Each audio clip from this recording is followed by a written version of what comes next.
ഇതൊരു കൊടുക്കാനുള്ളൊരു പൂച്ചയാണ്. ഇതൊരു പ്രത്യേക മോഡലാണ്. പേർഷ്യൻ കാറ്റാണത്. ഈ പേർഷ്യൻ കാറ്റിന് ആർക്കെങ്കിലും വേണമെന്നുണ്ടെങ്കിൽ കോണ്ടാക്ട് ചെയ്താൽ മതി. നല്ല ചിലവുള്ള പൂച്ചയാണ്. സാധാരണ രീതിയിൽ നമ്മുടെ വീട്ടിലുള്ള ഉണ്ടാക്കുന്ന പേർഷ്യൻ കാറ്റ് എന്നൊക്കെ പറഞ്ഞാൽ ക്യാറ്റ് ഫുഡ് മാത്രം കഴിക്കുന്നൊരു പൂച്ചയാണ്. പക്ഷേ ഇതെന്ന് പറഞ്ഞാൽ ഇച്ചിരി കൂടി വ്യത്യാസമുണ്ട്. ഇത് എന്ത് കിട്ടിയാലും തിന്നും. നമുക്ക് വലിയ ചിലവൊന്നും ഇല്ലാത്ത പൂച്ചയാണ്.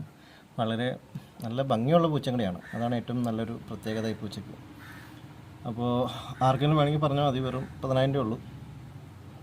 കാര്യം എന്താണെന്ന് വെച്ചാൽ ഇതിനെ പ്രത്യേക രീതിയിൽ ട്രെയിൻ ചെയ്ത പൂച്ചയാണ്.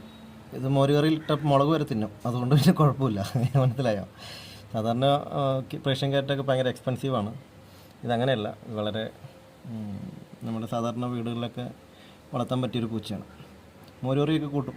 കണ്ടോ, പൂച്ചയ്ക്ക് ഇപ്പോൾ വിശന്നിട്ട് പാടില്ല. ഇപ്പോൾ നമുക്കിപ്പോൾ മോരുകറിയൊക്കെ തീർന്നു. ഇനിയിപ്പോൾ വേറെ എന്തെങ്കിലും ഉണ്ടാക്കിയിട്ട് വേണം കൊടുക്കാനായിട്ട്. ആർക്കെങ്കിലും വേണമെങ്കിൽ പറഞ്ഞാൽ മതി.